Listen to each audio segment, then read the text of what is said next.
Hey toy fans, I'm D21Beast and welcome back to my figure review series here on my YouTube channel. And today we are once again taking a look at that line of Marvel Superhero Mashers figures released by Hasbro. This time I've got Wolverine. Now if you didn't see my previous Mashers review of Iceman, definitely check the link in the description below so you can kind of get an idea what these figures are about. But just as a review, Superhero Mashers are a line of figures that are completely interchangeable with other figures in the line. You just remove different body parts at the joints and snap them onto other figures, and you've got yourself a whole new hodgepodge homemade superhero. So let's go ahead and get started by taking a look at the box on this figure. Coming down the front of the box, what you're going to immediately see is a window box packaging that does house Wolverine inside and his accessories. You'll see the name for the figure off to the right, and on the left hand side you do have an example of a hodgepodge hero that you can make if you get a lot of figures in this wave. And coming down to the bottom you do see the Marvel Superhero Mashers logo. Flipping the package around now, coming down the back of the box you once again see that Marvel Superhero Mashers logo. There is an image of Wolverine on the left who's been mashed together with several different characters, and he's saying, "Flying's great, but these feathers are making me itchy." And on the right, you do have a list of some of the other figures available in this wave. Also on the right hand side, this box does feature an image of Wolverine, and on the left hand side, it does continue that mashed up superhero from the front. Well, that's the packaging, guys. Let's say we get Wolverine out of this box and see what this figure is all about.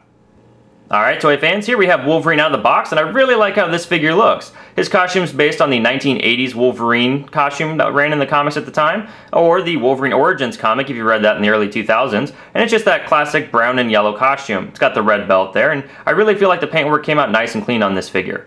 And as far as the sculpting is concerned, much like the Iceman figure, we'll see that he has some very hard angles on all of his musculature. It's just a really stylized figure. And you'll notice that Wolverine has several ports all around his body where accessories can be plugged in if you have them. Speaking of accessories, let's go ahead and touch on what Wolverine actually comes with. Wolverine has these two katana blades right here. He's got a shorter one and a longer one. Both of these blades do have pegs at the bottom of the handle, as well as on the hilt they have pegs sticking out from the side. And the reason for that is Wolverine's got some holes on his back, and you can actually attach these swords to the back of the figure just like this. Now Wolverine doesn't typically carry around two swords, but it's kind of cool that he actually comes with two. So they can just go on the back just like that. Or what you could do is pull these swords out, and you could stick one in his hand. Now he does have an open hand, so you can actually take one of these swords and just kind of squeeze it into the hand there, and it takes a little bit of pressure, so bear with me here while I get that in there. And the sword does like to be a little bit difficult. There we go, it's in. And he can be holding the sword in one hand, which is nice. Now the other hand is sort of a closed fist, and the peg on the end of the sword kind of makes the sword look awkward, just sort of sticking off the end of his hand like that. It's kind of silly. So really with this sword, what you might want to do is either just peg it to the figure, which also looks silly, but I don't think is bad, or you can just go ahead and leave one sword always holstered on his back. But that's the Wolverine Masher figure.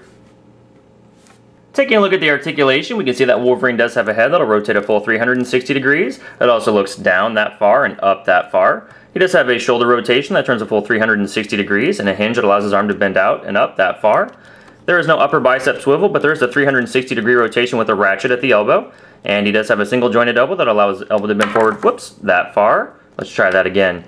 Allow his elbow to bend forward that far and back that far. There is no wrist articulation, and that articulation is copied on the other side. There's no waist articulation of any sort, no ab crunch or anything, but he does have a ball jointed hip that allows his leg to move forward that far and back that far. He can also move his leg out from his body that far. And he's got a single jointed knee that allows his knee to move forward that far and back. Whoops. These joints on this guy are a little loose, and back that far. And he does have a full 360 degree rotation at the knee, and he does have some amazing ankle pivot, so his foot will move around in pretty much any angle you want it to, which is really, really great. The Iceman figure I already reviewed did not have ankle pivot, so I like that this Wolverine figure definitely does.